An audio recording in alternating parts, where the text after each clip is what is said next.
What's up with it? Welcome back, FlipSide Nation. Y'all already know how we do. Let's get into another episode where every story has a flip side and every struggle has a purpose. Today on the show, I got he's a father of a friend that I met, a young guy who was on the show a couple episodes ago. We did some, real estate deals. So his father, I'm gonna say, obviously he's a father, works in the community, has an organization called 365 Never Ending Fight, and he aligns with the things that we talk about here. So make sure you like, share, subscribe, send this out, man. Send it to somebody. We need the algorithm to push this, so we need you to like, share, subscribe. Don't just, see me in public and tell me you seen the video and you like what we doing. Like, show the support, push this out so the algorithm can push this out to more people who are into the same things that we into. So today on the show, we got Mr. DeAngelo Simmons Sr.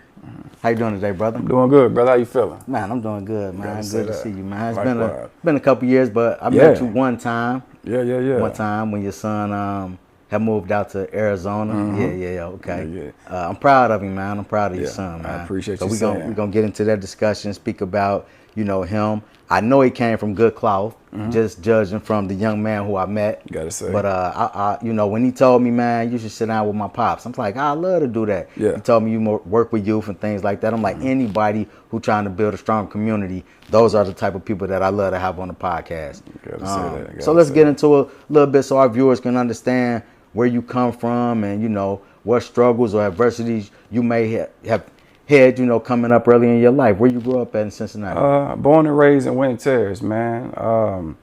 All my life from scratch. Single parent household. Father wasn't around. Dealing with that adversity. Dealing with the adversity that come with living in Winton Terrace. Dealing with adversity that come with dealing with sickle cell anemia. Right. So, a lot of my character was being built unknowingly, right? My path was being created, and my purpose was being created unknowingly. So, but yeah, born and raised Cincinnati, Ohio, Winton Terrace, good old Brick City. Gotta say that. Brick City. Back in the early 90s, or it could have went to the late 80s, but I remember early 90s because that's where I come from.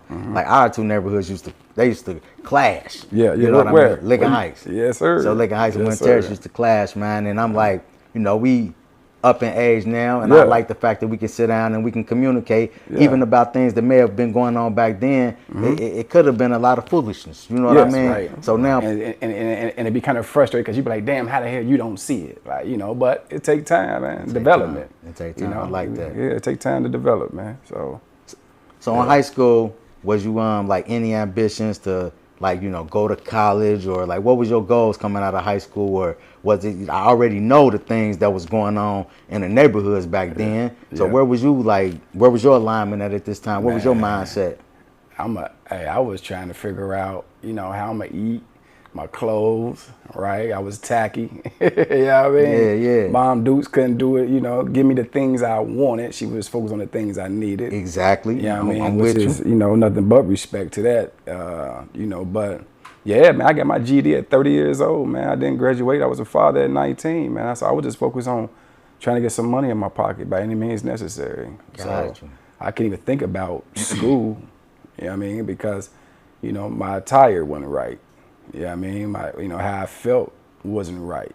You know what I mean? So, yeah, school was just a destination. You know what I mean? They kind of, I had to be there from this time to this time. I had to do 8 hours in that building. Yeah. So I really couldn't even focus on college. We did college tours,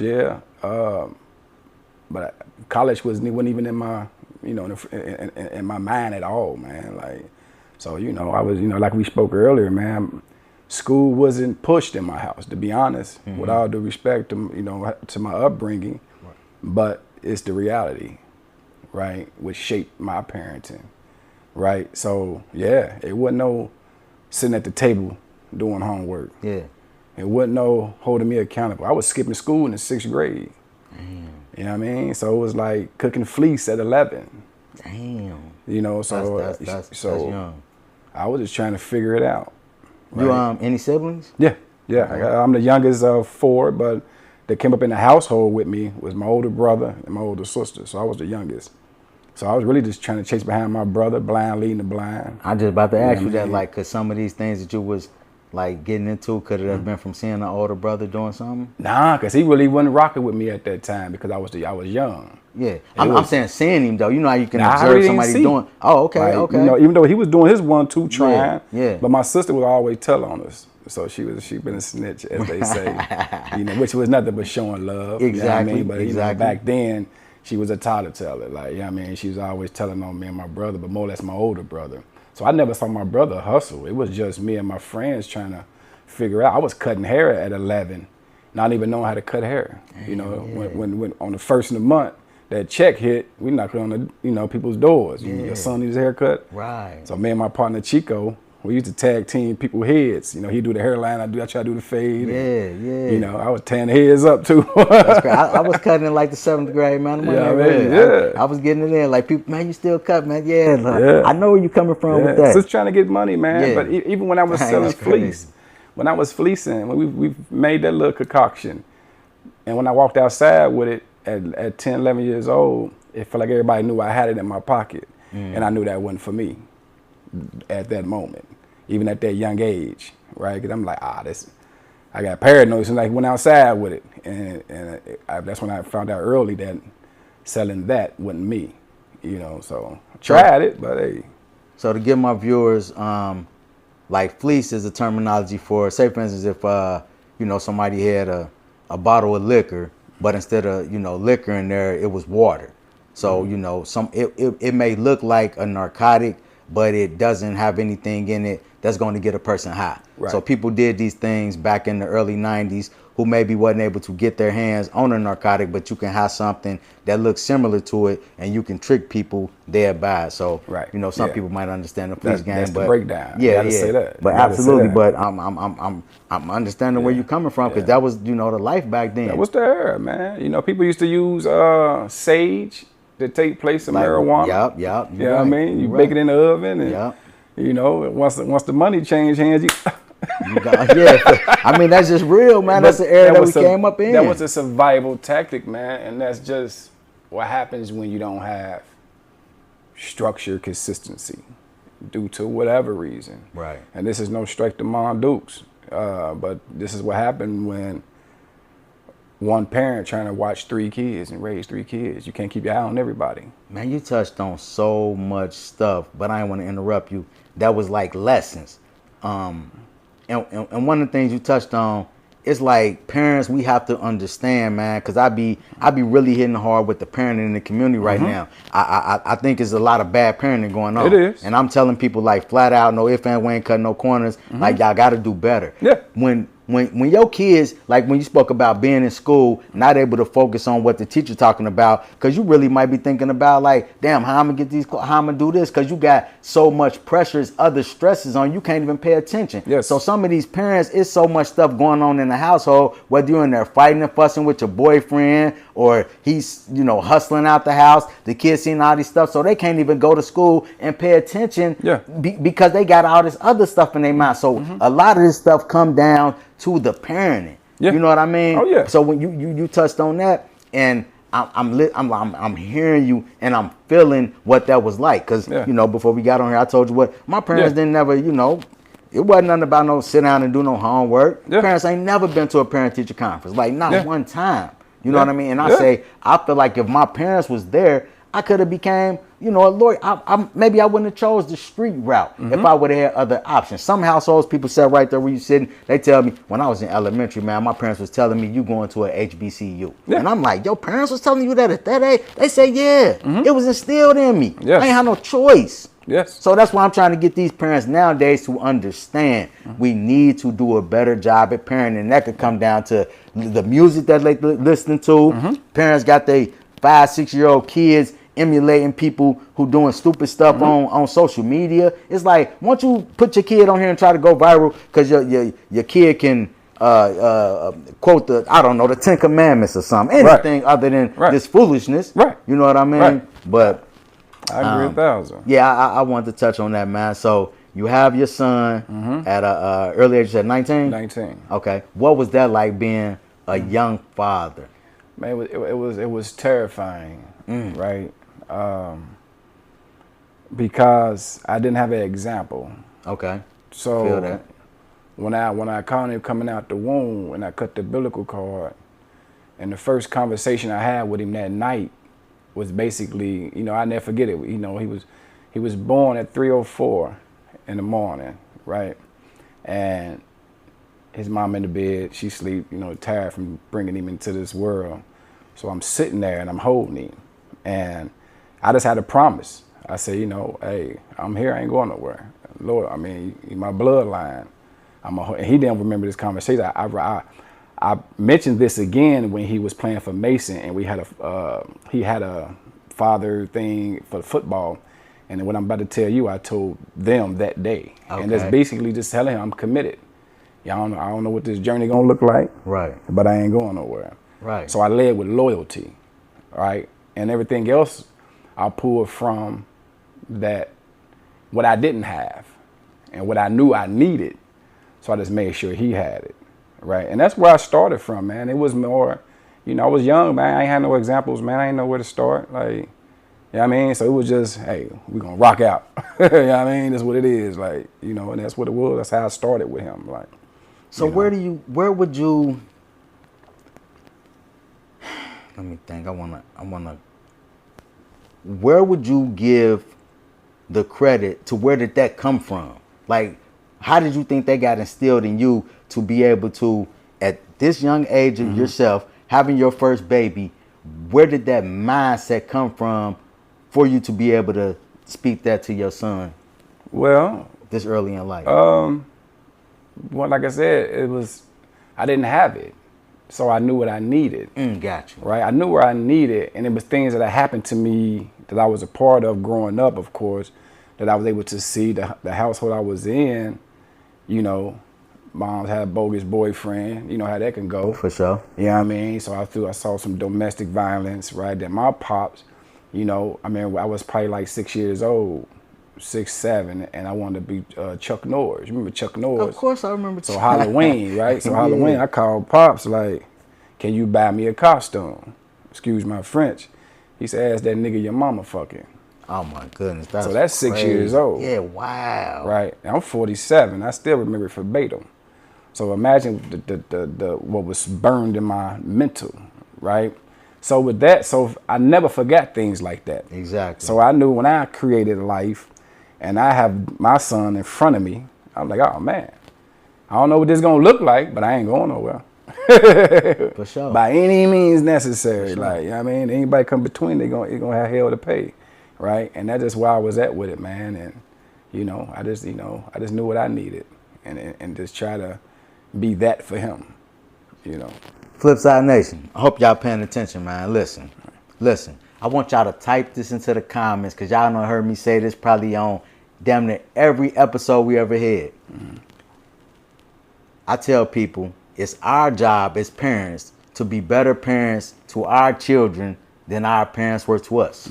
So I want y'all to type that, man. Rewind if y'all got to, but y'all need to know that and understand it. So when you say that, I looked at, part of my coming up. I remember being in 7th grade and just like, I remember going to school and I'm like, dang, I smell like cigarettes. Like I hate it. My mom and my daddy smell in the house. I hated it. So, I'm seeing my mama drinking and stuff like that. Then, I'm hearing stories about, his daddy, he a crackhead and certain stuff. So when I had my children, I kind of was like, I don't want to be like that. Even though, love my parents to death. For sure. You're right. But I'm like, anywhere stranded in the world, you got one farm call to make, who you going to call? I'm going to call my daddy. He going to give me good advice. I don't care if he high or what. Yeah. That's the type of respect I got for him. But I said, I don't want my kids to look at me how I look at my father or my parents. Yeah. So I'm like, I'm not going to let my kids see me coming in here drunken. Yeah.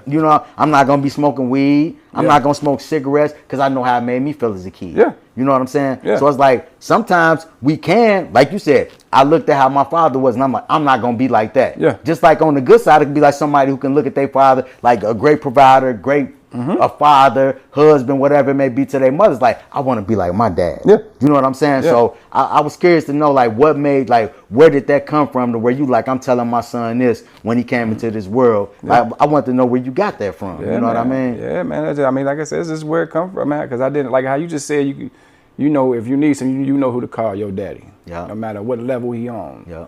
Right? But you know, you can holler at him, right? And that's something I never had. Like, I couldn't call him.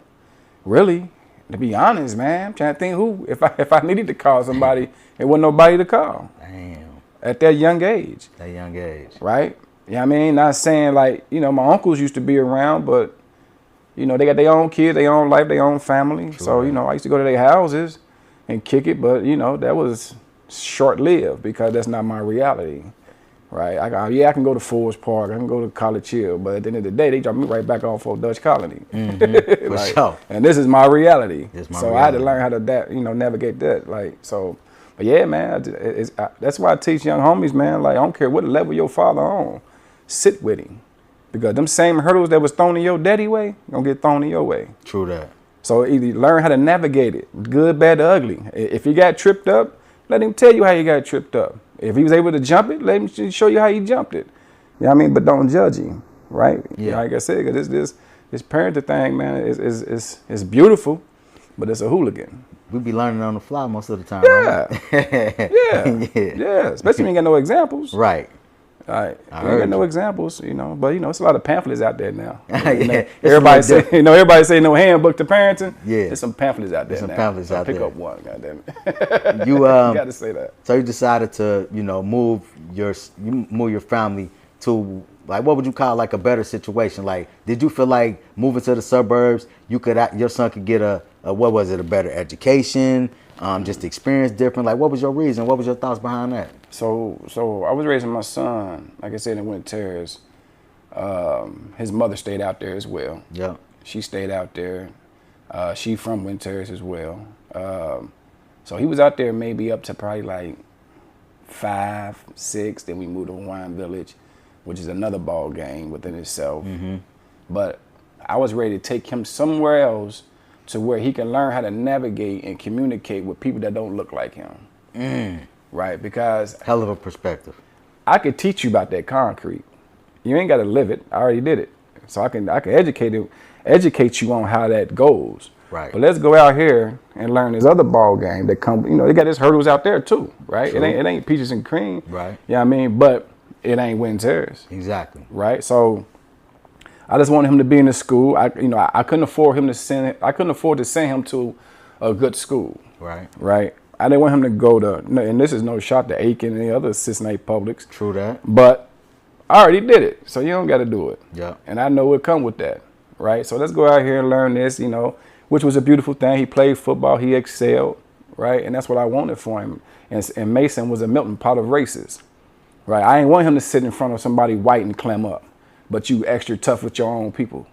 Yeah, I mean, you know, you only feel that you can communicate with somebody if they look like you, right? I want you better learn how to communicate with every, you know what I mean, race and ethnicity, like, you know, and that was my vision, man. And I didn't want him to be, you know, going to bed to, you know, AKs and nines true, and you know, hey, that's not a lullaby, that's trauma. Like, Man, you know that's, what I mean? Gotta say that. That's powerful that you know, the mindset, man. I'm feeling the mindset, like, as a father, because those are some of the same thoughts that I had about moving my kids out of Licking Heights. You know, I love the neighborhood, but some of the struggles that I had coming up, they didn't have to have those same struggles because I was in a different, you know, position than my parents were.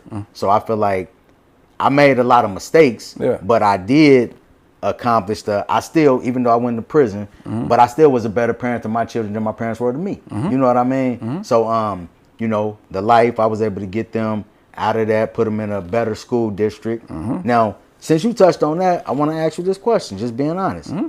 So why do you feel that the school system, say like in the Cincinnati public school system, why is that different than some of these other school systems, like out the way? So I worked in the school system for quite some time, right? as an MPC, which is a mental performance coach to kids. And the reason I say that to say, I just see the dynamic of the Cincinnati public school system. Me personally, my personal opinion, it's a pipeline from from public school systems to the penitentiary. Right?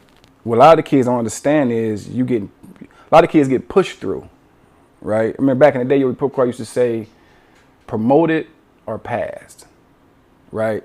We used to stick back in the day. Yeah. But I don't think they got sticking no more. No, you were like rarely, No Child Left Behind law or something happened? There was No Child Left Behind, but then they changed that. Okay. Right? I forgot what it's called now, but it's all testing. Right? So now with a lot of schools, man, it's like they push them through. They put them on them IEPs, them 504s. Damn. You know what I mean? So when them kids on them 504s, them IEPs, they can't fail them. Wow. And they push them through, right? A lot of kids I was working with, man, and I'm sitting there talking to them. They're like, but Mr. Simmons, somehow, I ain't did no work since the 3rd grade, but I'm in the 6th. Damn. So some of these kids, they get kids. Yeah. I mean, that system that's in place it's not going to allow them to be able to become successful. You get what I'm saying? Like, that's a problem. That's really a problem. See, I make jokes when I do my podcast sometimes, and I say, sometimes my Cincinnati public school system communication might slip out, right? Right? Because not saying all teachers, there's some good teachers in Cincinnati public school. I'm agreeing with you. Some great teachers, some great principals, it's just the overall, right? It's like one person trying to come in and change your whole system is impossible. All you're going to get is frustrated, right? And that's what you see a lot in these schools. These teachers over burned out, stressed out, right? But not to go back to your question, that's the reason why I pulled my son out of Cincinnati public school. I didn't want him to come up in that, right? Because God forbid you get one of them teachers who just there for a paycheck, right? I mean, God forbid that, right? Like I said, that's why I always been there for my son when they came to school. I'm popping up. He don't know when I'm coming. I'm popping on the scene every time because I understood. I see how it works even back then. Like, I didn't want that for my son. I wanted my son to have a chance. You know what I mean? And learn something, learn something about investment and things of that nature. They were teaching stuff like that out there at Mason. They ain't teaching that down. And it's, well, I don't know what they're doing in every school. Let me put it that way. But we can say like the financial education be lacking. It is. Heavily. It is. Heavily. Okay. You know what I mean? But, it's just sad, man. I just wanted something better for my son, man, because I figured like this, at that stage of the game, since we talking about my parenting, right? I knew what Cincinnati Public School did for me. Right? And I know I play a part in that, and my household play a part in that. True that. Yeah, I mean, I get that. So, that's why I made sure the part that the household played, I made sure I was there. Right. But the part the school play, I mean, it's a whole nother ball game. But I didn't want my son going to Cincinnati Public Schools.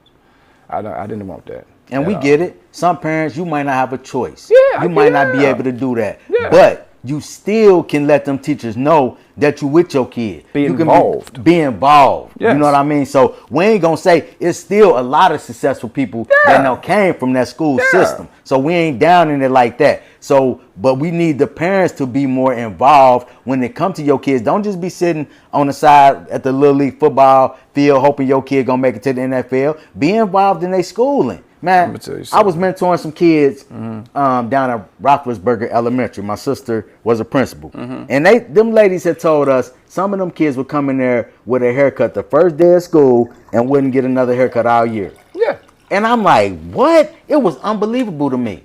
Yeah. I talked to 3 barbers. I had 3 barbers. They gave us a classroom, and we cut every kid that wanted to get their hair cut the day before picture day to come down there and get their hair. Man, some of them kids, man, they was hugging me. Like they was so happy just to get their hair cut before picture day. I couldn't believe it. You know what I'm saying? It was shocking. Yeah. Something that simple, I'ma call it, to get them kids haircut the day before picture day. It made them feel good. Made them feel good, man. I'm gonna tell you something, and I'm gonna ad lib too, because like you said, it's not about bashing Cincinnati public. It's not about bashing the parents who put their kids in that system, right? Because I'm speaking from back when I had my son at 19. Yeah. So I'm speaking from my early 20s. Exactly. Right? You know what I mean? Not saying every school, every Cincinnati public school is not bad, because like you said, it's a lot of great people that come about. For sure. You know what I mean? I went there. I mean, so, you know, I think I'm a hell of a man. For sure. You know what I mean? So it's not about bashing. It's just all about being involved. Exactly. Right? And that's even when I took him to Mason. I had to be involved because we're dealing with racism exists. It does. You know, so it does. I know I had to be more involved. Let him know he got a father. Yeah. Yeah. And so you ain't gonna mistreat him. So it's not about that. It's more or less about, you know, put your kids in the best position that you possibly can. And that might mean ignoring what you need. Yeah, I mean, so it wasn't about me no more. It was about him and my stepson. It was about them. So yeah, I took him to Mason. It wasn't man, I'm gonna tell you something. I moved to Mason, took him out there. I was paranoid. It was too quiet. I'm in the blinds like this, 3 in the morning, thinking motherfuckers looking for me, like, because I'm so used to hearing people cussing and fussing on the street. Yeah, right. Something always popping off. I can go to sleep to that. Right. When I moved to Mason for the first time, I couldn't sleep. It was too quiet. Damn, that's deep. So, but it wasn't about me. So it was an adjustment for me. They got a name for that though. They call that something. I can't listen to you. Go ahead. Yeah. Right, trauma. You know what I mean? Yeah. But it wasn't about me. So I say parents like this, put your kids in the best position. A lot of parents could do it. They just don't choose to do it. Right. They rather put their bread on something else. Or Let's keep it 100, man. That's what we do here. We keep it 100. Yeah, they rather do this and do that. It was about okay, yes, I'd rather be in the T or around my people. No matter, it ain't got to be the T. It could be just in the more dominant black area. But I'd rather take him out here to Mason. Yep. Because it's about developing him. Exactly. It's what he needs. Yeah.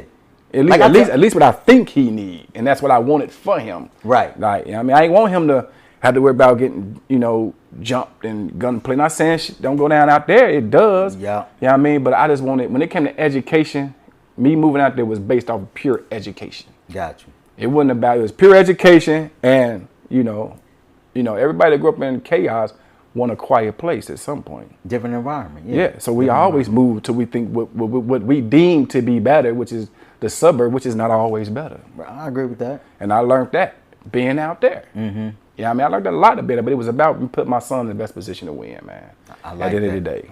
I look at that too, man. I look at my life, and I don't want to be like I'm, you know, talking like I'm 70, but I'll be like, I don't live life. You know what I'm saying? I'm like, I don't live life, man. Now I want to give my children the ability to have a better life than what I had. So it's like certain things I might be like, damn, I could really do that, but nah, I'm gonna put some money into them and let them do something that they, you know what I mean? It's like, I know have some fun. Like I know I'm okay. People like, man, you don't be going out, you don't be kicking it no more. Like, nah, I just ain't. I did that. You know what I mean? So it's like right now I'm really focusing and trying to push them. Man, we had a brother on here, Vic, man. Do you remember the name of that book that Robert Collins told us about? Because like we talked on this, but you remember the name of that book? He said he was like, he went to an HBCU, now came back. Actually, the Cincinnati gun range was right there in Lincoln Heights. Like literally, I would hear them big gun. You hear it all day long. It's normal. It ain't even like nothing like that. But yeah, you go outside, you be like, whoa, what was that? Like where that come? But there, you hear it all day. So they fought to get that gun range removed from right there in Lincoln Heights to where it's going somewhere out in the country or something. Yeah. But he told us about a book, and it said you got like Caucasian teachers, white teachers that come from like say nice areas, nice neighborhoods, but then they get these jobs in the inner city. Now they dealing with these, you know, black kids. They might be a little whatever. Then they instantly want to put them on some medicine, but they not familiar with like, you know, dealing with these type of children. It was a book that he had, you know, told us about. So that book, and I was like, damn, I'm like, man, that's deep. And you kind of just like touched on it right there, like about in the school system and stuff like that. They want to put the kids on this, they want to put them on that. When sometimes that might not be the answer. They tried my son second grade, first or second grade. He was going to Winton Hills, it was a school in Winton Terrace by the center. He was down through his first grade, and they called me in. And the teacher, white lady, she was like, she wanted me to put him on Ritalin, right? And she tried, but the way she disguised it and packaged the message, she would, oh yeah, I put my son on Ritalin, and it works great for him, and blase this and blase that. So I say, well, it works for your son. That's what's up. I say, well, my son, he don't need that. What he needs is a good old ass whooping and consistency. For sure.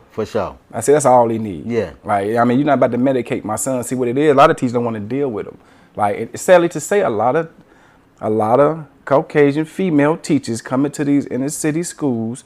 Cincinnati public schools most likely be their first one sometimes. I worked in a school, it was quite a few in there, and they did their first year and they gone. They got their experience and dip off. But now what you see now in the schools, you see the culture gap.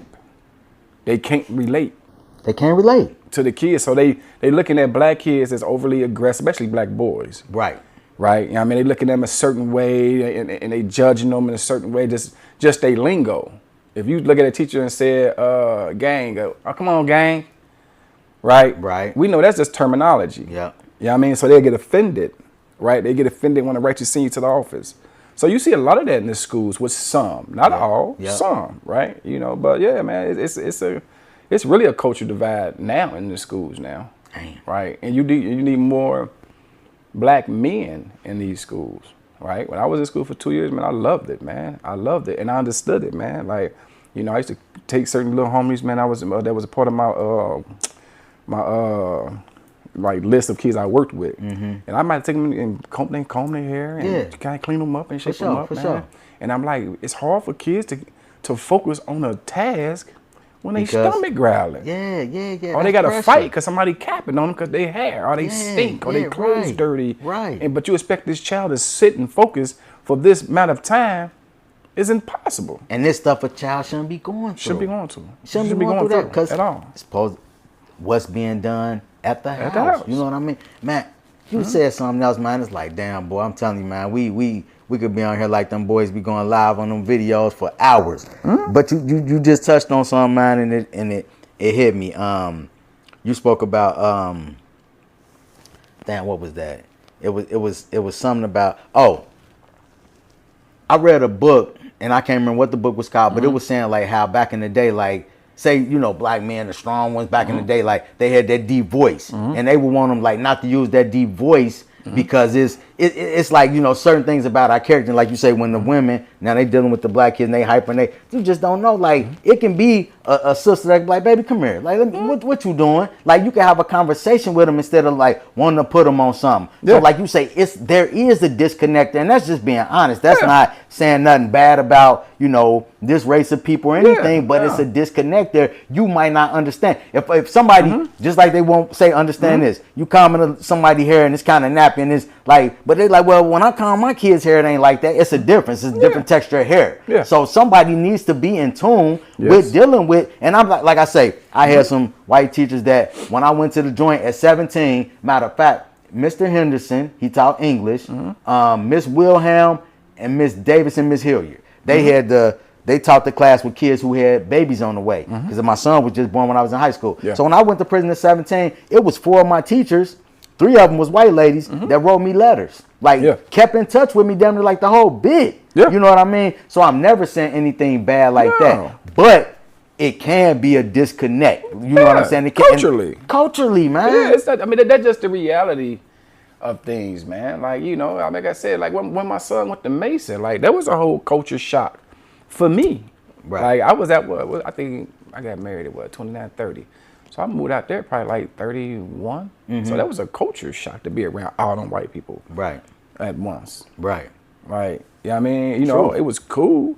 You know what I mean? But that was a culture shock. And I know it was a culture shock to my son. And then when they look at him, right, the teachers, some of them, the principal, I mean, it was time where, man, I had to let principals have it and teachers had to check them and just how they coming at him. Like, oh, no, we ain't going for that. Like, he got a father. He here. Got to say that. Even my stepson, I had to do the same for him. Like, I had to protest. That's why I say as parents, and dealing with these schools, quit depending on these schools just to teach your kids. You got to be involved. Actually, the bulk of the teaching come from the household.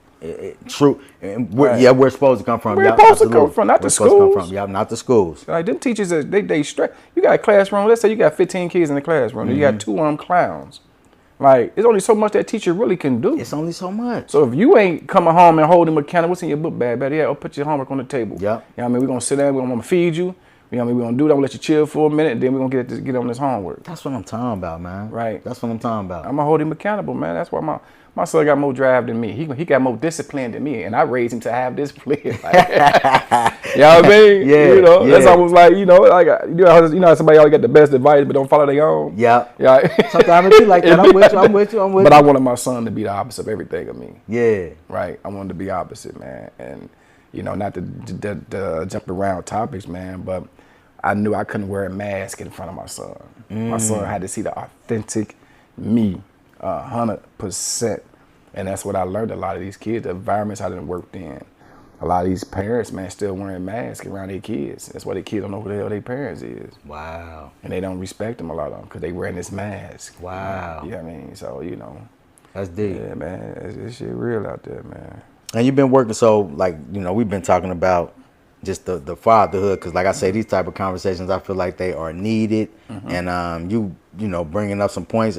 When I sit down on the couch, I love when I learn different perspectives or hear different perspectives from people. Because I'm like a sponge. I be soaking game up. Gotta You know say what that. I mean? Yeah, Gotta for say sure. that. So Yeah. when you was you know, working with youth, you say you like guiding youth through adversity. Yeah. Obviously, listening to you talking to your son, if there are some women, single women, which I hate to say this, fellas, but it's a lot of women out here that, you know, we ain't being fathers to. You know, I'm just being real. We keeping Keep it a a hundred. buck. You know what I Gotta say mean? that. So when women, if you dealing with a situation to where you don't have nobody, say, you know, to mentor your kids. If you work with kids and you mentoring kids, like give us some of the things that you might like in your program and stuff. Like what's some of the things you try to, you know, I'm gonna tell instill you in them? one thing I touch on, the first and the main thing, not the main thing, but the first thing, your emotions is the gas to every decision you make. Wow. Right? So I'm real big on your emotions. So I teach them how to experience your emotions. You know what I mean? That's the first thing that we're gonna tap into. Yes, sir. Because that's the common denominator of everything. Is how you experience your emotions. So that's something I really believe in, man. Just, you know, and then accountability, consistency, structure, right? You know what I mean? Like I tell my son, foundation, right? But the main thing with the beginning of everything is your emotion. I agree. You know what I mean? Because a lot of kids, man, you know, it's how you deal with it. You know what I mean? It's not what you do, it's how you do everything. Okay. You know what I mean? So I'm very big on that, man, because, you know, that's what you see in the street now. A bunch of emotional killings. And this whole, so I created a group curriculum called Tools You Need to Navigate Adversity, right? Tools you need to navigate adversity. The tools you need to navigate adversity. I came up with that when I was working at the Lighthouse. I was working at Shakely and Meekum House. Shakely is 18 to 24 homeless kids, young adults. Meekum is 10 to 17. But when I started at Shakely first. When I was at Shakely first, and I'm having a conversation with some of these young homies, and they didn't even have the basics. Like, and as I talk to each one of them and do my thing with them, and that's what made me come up with that, right? You know, learn how to deal with rejection, right? You know what I mean? You know the difference, know how to make a decision. Some people don't even know how to make a decision and what goes into making a decision. Right. Yeah, you know what I mean? You know, learning the difference between a good leader and a bad leader. You know what I mean? You know, learning how to identify your own insecurities. Yeah, learn how to deal with low self-esteem moments, keyword moments, right? Because they come and go. You know, every day, people don't wake up every day feeling they best. Absolutely. You know, we could be a little insecure in there, you know, throughout the day. Facts. You know what I mean? For by whatever reason, you know, and if you know that and you understand it about yourself, it's hard for somebody to manipulate you. True that. Because if somebody else spot your insecurities before you do, they got you. They got you. I think they can play with you. Rapper, I'm gonna say Eminem. I think he came out with a song to where it was like, and this could have been a movie. I don't know. I hope I don't say nothing too crazy. But he was rapping, and he kind of like said all the bad negative things about himself to take the power away. Was that 8 Mile? To take the power away from the other person where they couldn't say that. And it's like, damn, like he done said all the negative stuff about himself. So it's like, what I'm gonna say now to affect him? That was 8 Mile. Okay, I'm about to say, damn, I hope I ain't tripping. But you got it. You 100%. Yeah. So we speaking in the sense of something like that, like you taking the power away from a person. Yeah, it's not even only taking the power from them; it's knowing yourself. Knowing yourself. You gotta know yourself. Like your component, you your main component, opponent. You know what I mean? You know, you your worst enemy. You gotta know who you are as a person, right? Through and through. Right. All you gotta do is check in. Like what Cat Williams said. Looking you the star player. Look in the mirror. That's your star player. Yeah. So coach you. See, people like to control everything else. No, control yourself first. You can control yourself, without a doubt. I called a DV at 21, man. Like, I called a DV case, man. And when I first went down there, man, I'm down here for her, woo. As I got older, no, I'm down there for me. True that. Because I only control what my responses. You can't control what somebody else say or do. Yeah. But you can control. But you got a choice in the matter. Yeah. Which is control how you respond to that situation. Right. No matter what. Facts. Like, like I said, man, but that's one thing I do teach. I'm really big on that, man. The job I'm at now, man, with the groups I do now, that's I mean, that's what it's all about, man. So how do people, how would somebody like get in touch with you if they had some kind of organization and they liking what they hear right now? Like, how would they get in touch with you to how you come in to say, speak to, a group of children or young adults they may have? Well, you get through email, phone number. I'm also on social media. You can tap into the podcast. Everything up on that 365 Never Ending Fight on YouTube. Facebook is Never Ending Fight on Facebook, and then my email address is SCD, which stands for Sickle Cell Disease. 365 NEF stands for Never Ending Fight at Gmail. So I mean, either or, any one of them avenues, Do you feel like in, our city right here, Cincinnati, do you feel like there is enough push for like organizations such as yours or people that's like on this, movement to make a stronger, better community? Because I went to, it was like it was something about gun violence, and it was that real nice church right there off Norwood Lateral. Okay. So I went to that, and they had the police chief there and a bunch of people talking about it, and there was a line of people getting up. It was so many people that I heard getting up talking about they got a nonprofit that work with kids. They got and I'm like, I never heard of none of these. So I'm like, if it's 1,000 nonprofits in the city and they all doing this, what if we kind of all knew about one another and came together? Like somebody can be like, oh, I'm dealing with this kid who running with this crowd, hey, can you come down and I want you to come and speak to him. Tell him about your situation. Somebody can give me a call like that. But I feel like we all spaced out and gapped out, and we might not even know what one another doing. Like I knew about your son with the real estate and but then when he kind of told me, I'm like, dang, that's your dad do. Like he, work with kids and stuff like that. I'm like, I want to connect, but I had never heard of you doing it. Now, Mitch Morris, when we talk about Winton Terrace, Mitch actually got an office out there in Winton Terrace now. So Mitch, like, he done brought me out to speak to his kids at some events and stuff. We done chopped it up. But I feel like it's a lot of people in the city that's doing some of the same things, but we all don't even know about one another. What you think about? Do you think some kind of way we need to find a way to come together to at least know about one another? Like, what if they had a database you could tap into the computer and it just said, such people that work with youth, and everybody's name will come up or something? I don't know. I mean, I just think collaboration is key, man. Because it is a lot of different entities out here doing they want to. You know what I mean? But for us, I'm not sure why that is. For us, people not being able to find. A lot of it could be advertisement. You know what I mean? A lot of it could be just, word of mouth, like, just being in the right circles at the right time. I mean, that's my, because I know exactly what you're talking about. Yeah. Because a lot of people that I collab with, and, because my specialty is more like, I like doing groups. Okay. Right? So I like doing groups. When I created Tools You Need to Navigate Adversity, I did the pilot at 2020. I volunteered for a year at 2020 testing my what I created, my curriculum, Right. which was a beautiful thing, which came highly recommended later in life, which turned into another blessing later in life for employment. But yeah, man, I'm not sure why that is, man. I'm not sure why that is, but it should be a database. Yeah, you know what I mean, but yeah. I had a restaurant, and my brother had a restaurant out of Price Hill, and when I, run, and I'm just, I ain't got money to promote stuff like the Blake Meslin guy where you see his signs everywhere on the bottom of the, radio station running across. You know what I mean? But like when it comes to free promotion, like say Facebook and stuff like that, I try to push it out there. I try to put my stuff out there. I run to somebody like, man, I got a restaurant on Price Hill. Like, what? You got a restaurant?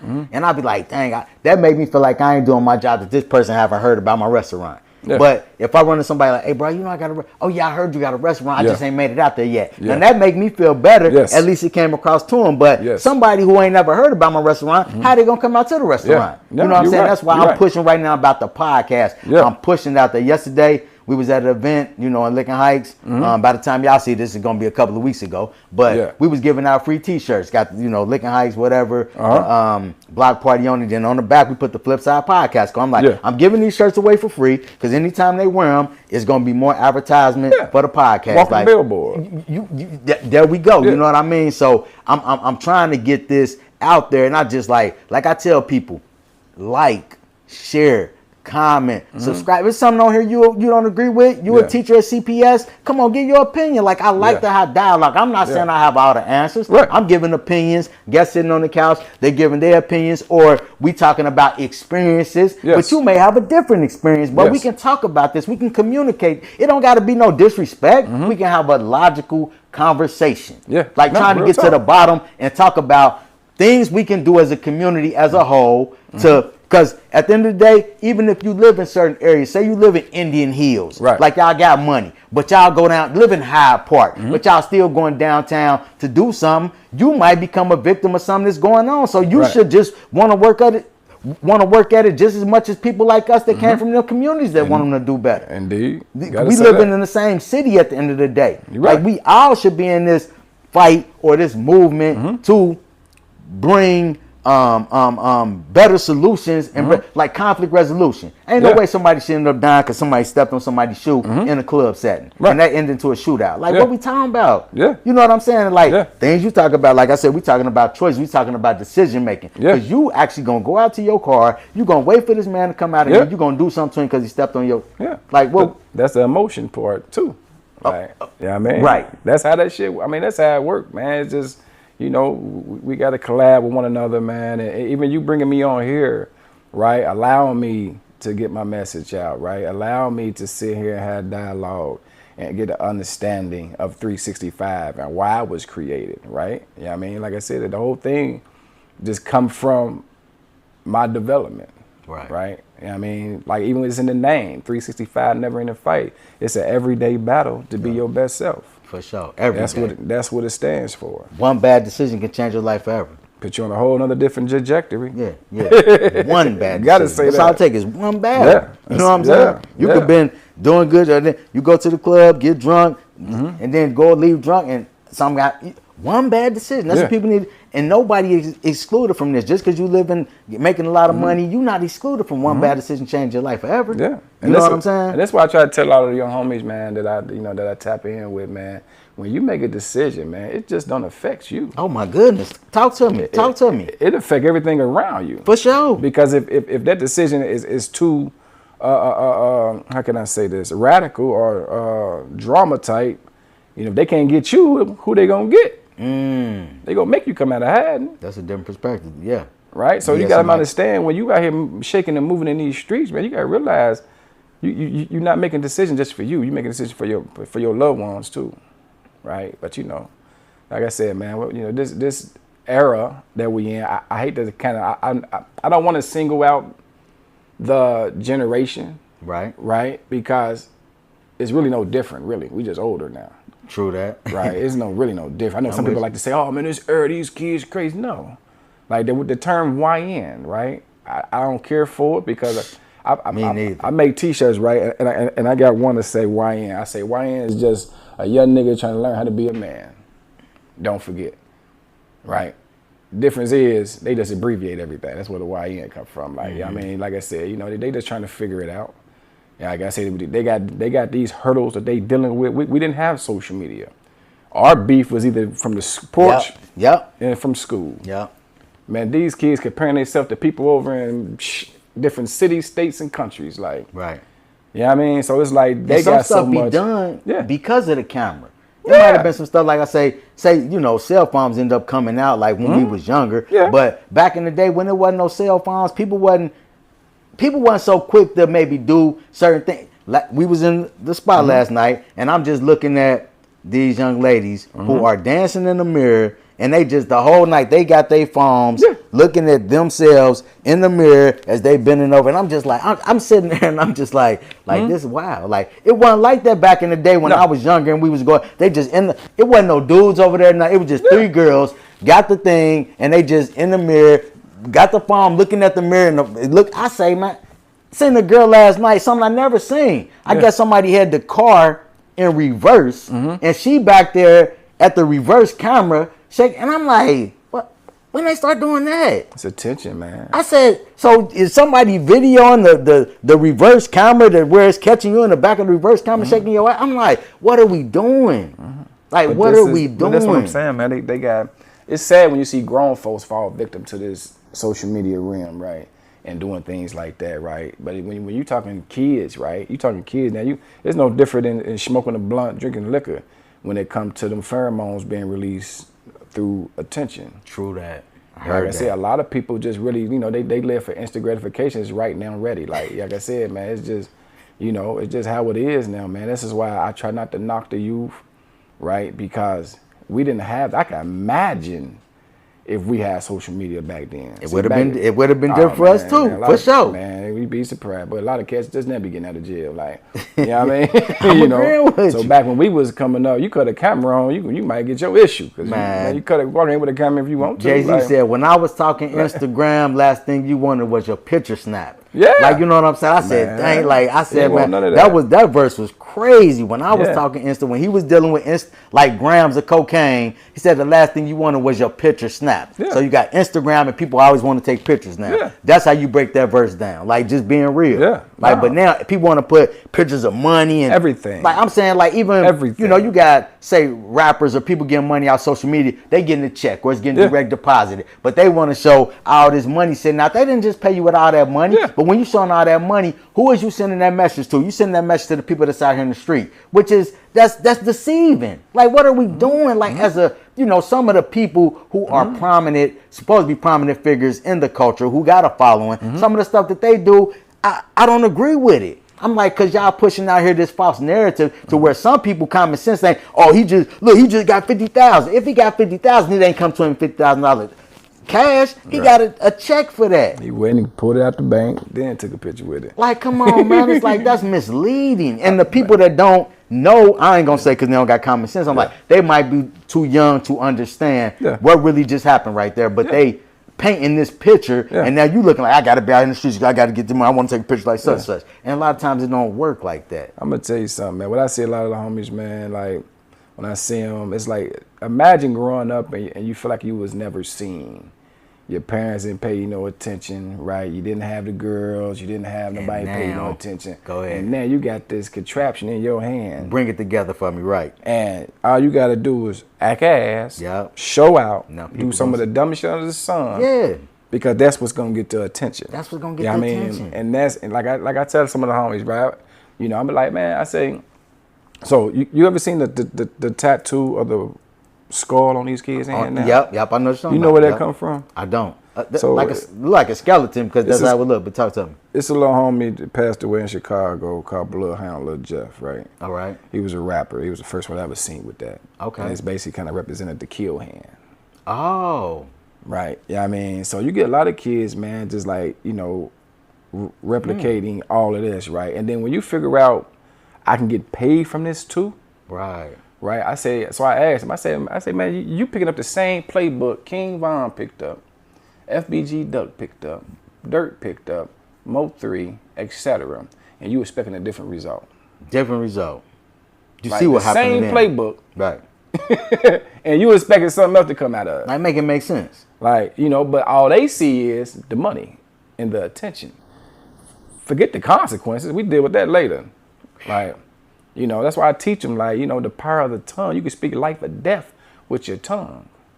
Like, you know what I mean? So, like I said, but that's all they see, man. If these kids ain't, man, you ain't got no attention. Your mom and daddy probably won't pay you no attention because you got a house full of kids and, you know what I mean? They stressing and shit. And then you got a way to get yourself out there.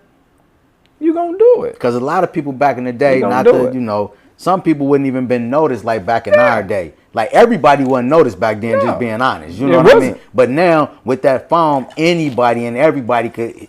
Man, that's a great perspective, man. You touched on something, man. I definitely want to talk about the podcast. Yeah. But before that, the sickle cell. Because, like I said, man, we got a lot of things in common. I'm going to use that. And the reason why I say things in common is because when I was 12 years old, I think 7th grade, I got diagnosed with type 1 juvenile diabetes. And we was just sitting here like talking about, our kids and they young. I look at my kids now and I'm like, 16, 18, my younger ones.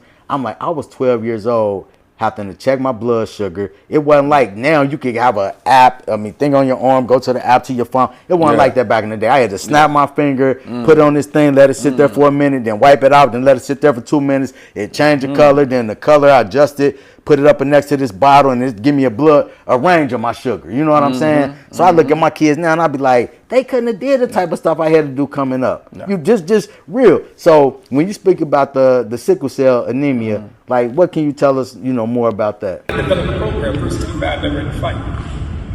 Right? I took my struggles and I turned it into a business. Because one thing for certain is adversity. From when you wake up in the morning and put your foot on that floor, you're going to deal with some type of adversity. Ain't no way around it. That hurdle will be right there in front of you. You're going to go around it, over it, around, jump over. You got to deal with it. And you got to have the tools to deal with it. Conflict resolution. How to experience your emotions. It's okay to cry. It's okay to be upset. It's okay to be angry. It's what you do with it. Right? I go inside 2020. Been there for almost a little over a year now. I talk to the homies in there. Back in the day, they were just selling dope. They going to jail for guns, man. Right? I see little homies walk around the school with ski masks on. I came out like, what's the purpose?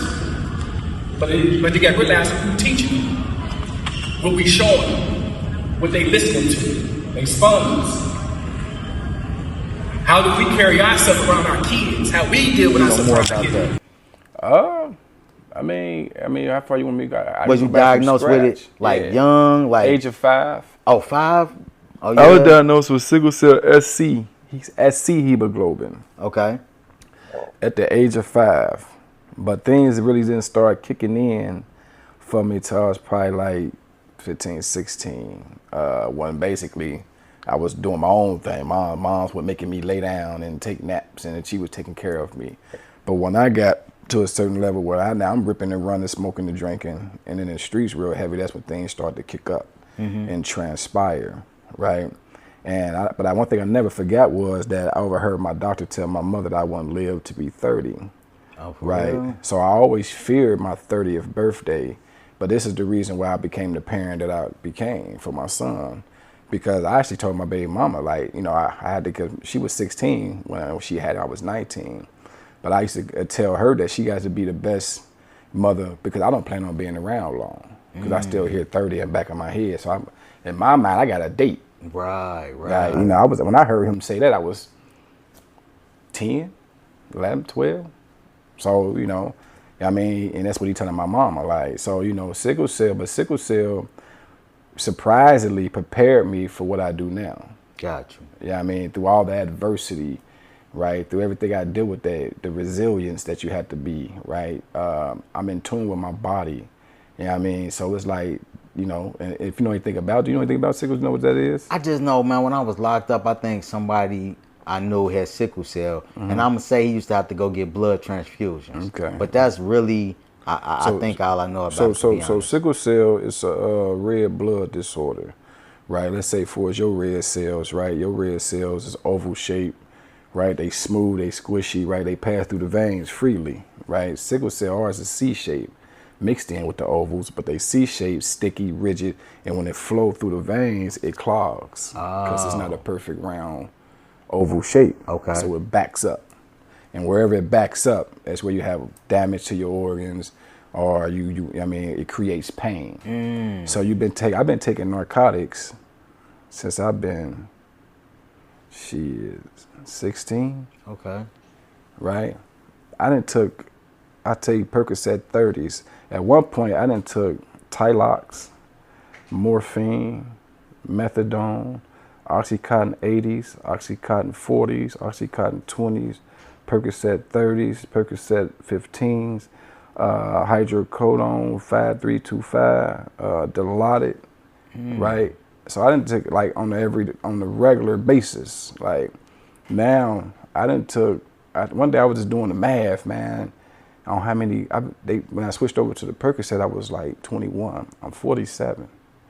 So if you do the math, if you take a Percocet every 4 hours, right? Damn. Just about. I done took almost, man, well over, man, quite a few thousands of perks. And that's like pain can come from that. Right. And that's just managing pain crisis, right? Yeah. Right. That's just the work, right? So that's why I know God is good, because with all that narcotic in my system, I'm still able to articulate myself on a certain level. Absolutely. You know what I mean? For sure. And then you can't tell, right? You know what I mean? Never would have known. Right. So, but like I said, that's what sickle cell is, man. It causes pain. It's a real painful situation. I got 2 metal hips. I got a metal shoulder. You know what I mean? I had some other things go awry. Like, went blind in my left eye. I walk around imagine being 22 with an eye patch and a cane. People thought I was being funny. Yeah. But this was me battling sickle cell anemia. And then my son, he got the trait. Mm-hmm. So, but I never wanted him. I think I educated him when he got probably in the 9th, 10th grade. That's when I had the conversation with him, because I didn't want to have the conversation too early and he think that he going to experience everything I experienced. Right. So I waited, but I was always behind the scenes when he was playing football, talking to the coaches, like, look, make sure he get his water. Yeah. Make sure he get his rest. Yeah. Make sure he get everything. So I was watching him, but he didn't know at the time what I was doing, of course. But once he got old enough to educate him, and he's able to now look out for himself, because even though he don't have sickle cell anemia, he has the trait, but he would still experience some of the side effects from it. Yeah. You know what I mean? But he might look at it, I worked out wrong that day, or he might mistake it as something else. Right. You know what I mean? But, man, but like I said, man, the sickle cell, man, Winton Terrace, growing up in a one-parent household, really prepared me for what I do today. Right? You know what I mean? Because I know adversity. And I know what it takes to navigate adversity. Right? And the bulk of it is maintaining your emotions. You know what I mean? Because I had to. Because if I get mad too fast, I go into a crisis. Right? My body start hurting. So I had to learn how to manage and just deal, mentally. Like I said, man. So that's the bulk of sickle cell. And this is why I started. Because 365 was created in 2006. Because I used to educate people on pain management and self-esteem building with sickle cell. My first contract was with the Urban League. Mm-hmm. So I did that. And I used to do the sickle cell camps and things back in nature. But then it developed into what it is today, because now I touch on environmental adversity, household adversity, health adversity, of course, right? School adversity, economic adversity. So it's like adversity all around. Right. But it not just focused on sickle cell anemia as it started. You know what I mean? Because like I said, man, adversity is everywhere. That's one thing guaranteed in life is adversity. So listening to you, it's like, I think, the Creator, brings some people in front of people sometimes, and it's like, it was like meant to be. I'm going to say that, meant to be. Especially like the timing that it may happen. Yeah. And I know had, discussions with people. You ever seen the thing where you got the guy who walking and be like, man, like, dang, only if I had a, bicycle. They saw a guy on bike. The guy on a bicycle looking at somebody in the car, like, only if I had a car. The guy in the car looking at somebody in a helicopter, like, only if I had a helicopter. And the guy in the helicopter looking at somebody with a jet and saying, only if I had a jet.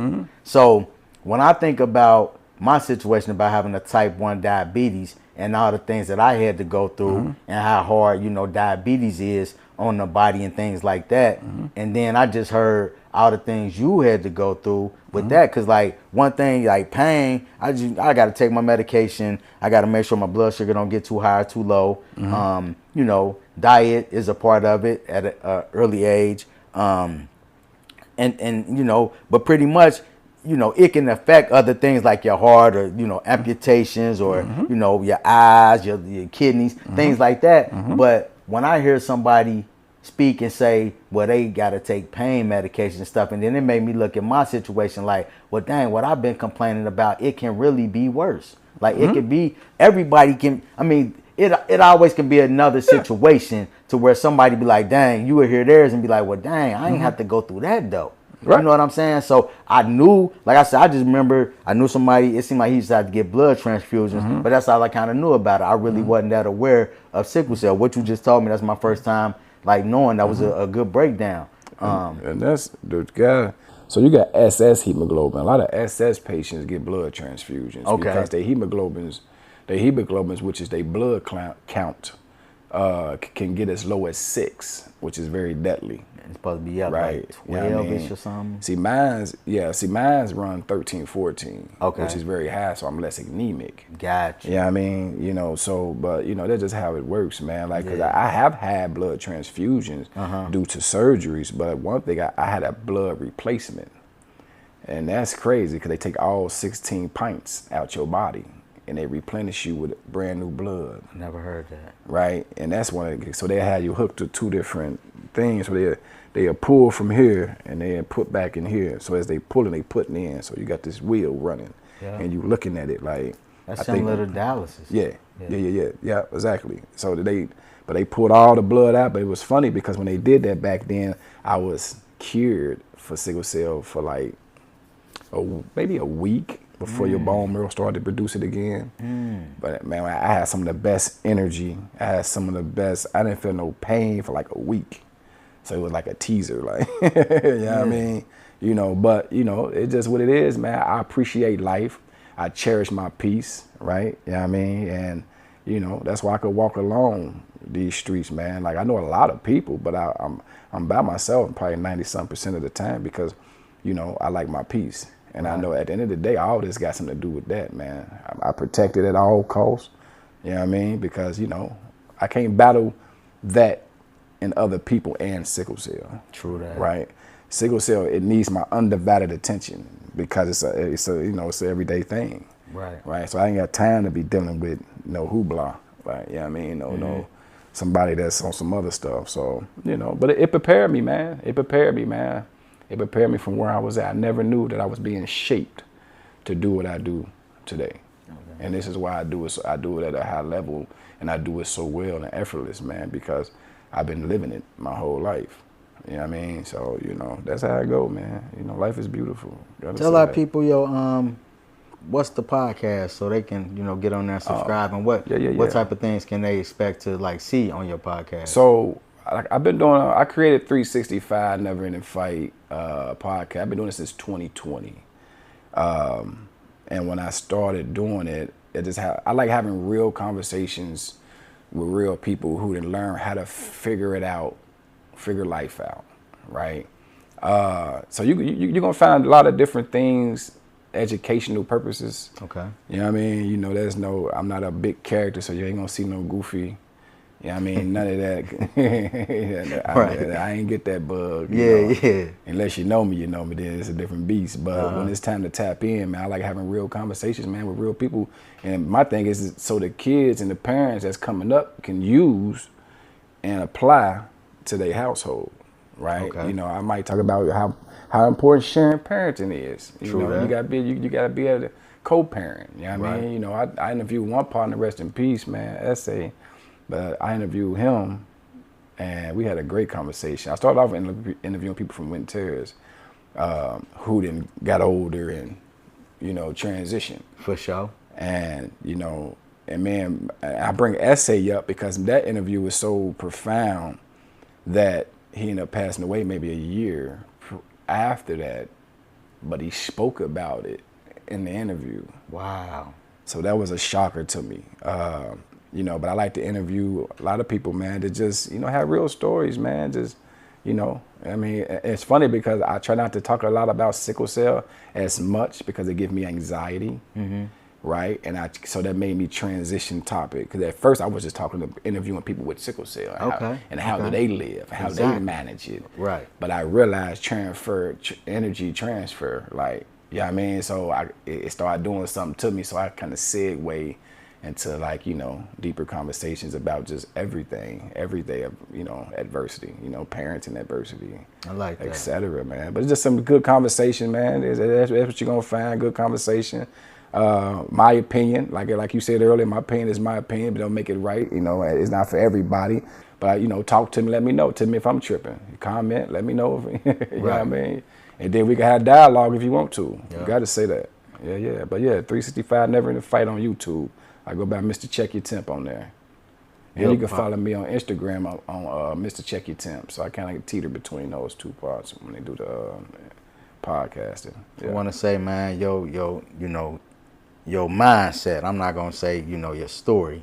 I'm gonna say your mindset is powerful, and I feel like our community need more brothers in our age range, like coming forth and wanting to, like, do better by the community. When I went to that gun seminar, I was telling you, it was a lot of people that was like in their like 70s and 80s on walkers and stuff getting up there talking. And I'm like, where the people at my age? Like, where we at? We the ones, our grandparents, not our parents, excuse me, our parents, they like my parents say, they supposed to be somewhere sitting down. Yeah. We supposed to be taking this mission and this fight on right now. So I feel like, man, what you're doing is a positive thing.